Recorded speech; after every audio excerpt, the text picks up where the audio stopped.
Okay, here we go again, folks. That mower you saw me repaint here, I had to put had some slippage while I was driving it and determined that the hydrostat belt coming from the motor was loose or worn. So as I dug into it, I'll show you what I found here. One of the other things I've seen here is it was pretty good looking at a video on YouTube. This pulley down here, I didn't realize came off like that, but took a bolt out there and just took a pry bar. That pulley drops right off, and somebody was asking about routing on the other guy's video, but rule of thumb on the routing on here is wherever your pulleys are.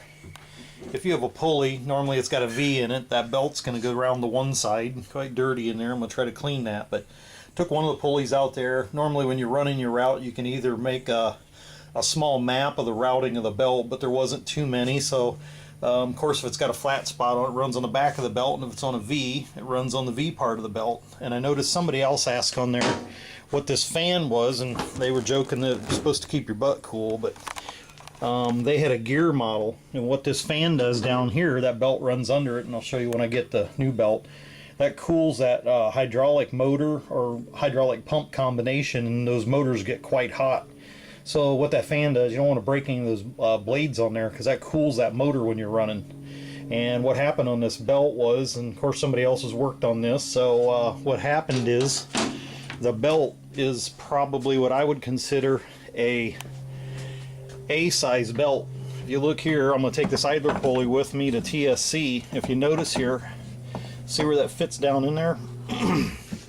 That belt should not go that deep down inside that pulley. So this is probably, I'll look here when I go compare it, is probably maybe an A width belt. So if you used a B width belt, when that belt's running, it should come to the top of that V on the top of that pulley. And somebody's put the wrong size belt on here, so I'm going to see what increments this belt comes into. If I have to, I'm going to buy 2 or 3 so I can put this back together, and then that'll make a difference. Of course the tightener is going to work properly, and the tightener wasn't tight enough and the pump was slipping when I went uphill. Well, the reason it was slipping is this belt doesn't get as much traction. You can see it's virtually bottomed out in there, and your traction on these belts are on the sides right here. So with that belt run that deep, you're only getting about 70% traction on this pulley. So I'm going to see what I can come up with on a new belt here, and I should be able to get the right size. It'll get much more traction. The tightener, the spring-loaded tightener will actually work like it's supposed to. So when I get farther along here, we'll go ahead and get that in there, get it routed, and see if I can find the right belt, and show you what it looks like when I get done. Okay, here we go. Went and picked a belt up and decided to go with TSC's brand. It was about half as much as an MTD, and it looks like there was a lot wore off that belt. I didn't normally, on a combine or whatever, see them wear that much, but if you look on here, you can see how that fits in there. But it's going to get a lot more traction. So I went with cross-reference the belt here, found it on the computer, and we'll go ahead and get that installed. And everything I wanted to tell you is you want to go around that fan back here in the back that I showed you earlier. You want to go around that first, and then work your way towards the front, get it through all the pulleys, and then slide that one up on the bottom of the crankshaft. Make that one your last one, because you'll never get that belt back over this fan if you don't do that last. So I'll get started. Okay, here we go. Got that belt ran. Not a big deal under here. Kind of doing this in the dark because I'm going to show you something. I got some glasses here that I ordered that are safety glasses with bifocals in them. And I have no lights on in here. If you can see, you can look and see how bright it is. I'll move my head away. That's without the lights. Those are just the lights that are on these glasses. So you can see there the blue belt shows up underneath here, but got it all routed, got spring tensioner on. So it's under there, and take a look at these glasses here in a second.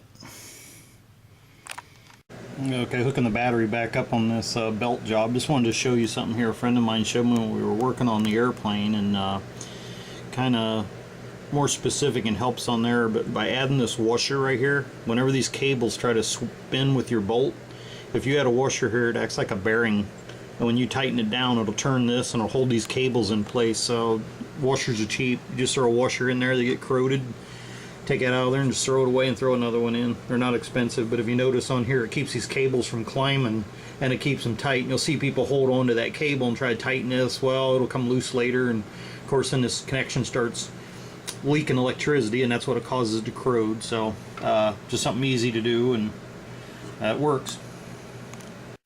I just wanted to add this in here too. This is a pretty good idea here. It helps somebody out in the future.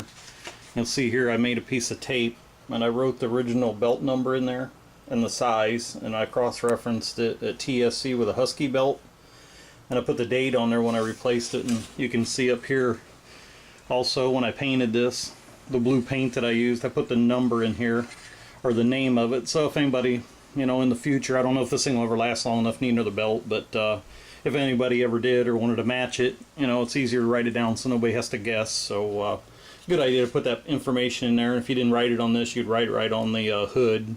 Possibly the heat might make that tape come off, but I'll watch it. I don't mow with it, just ride over the lake with it. So that helps too.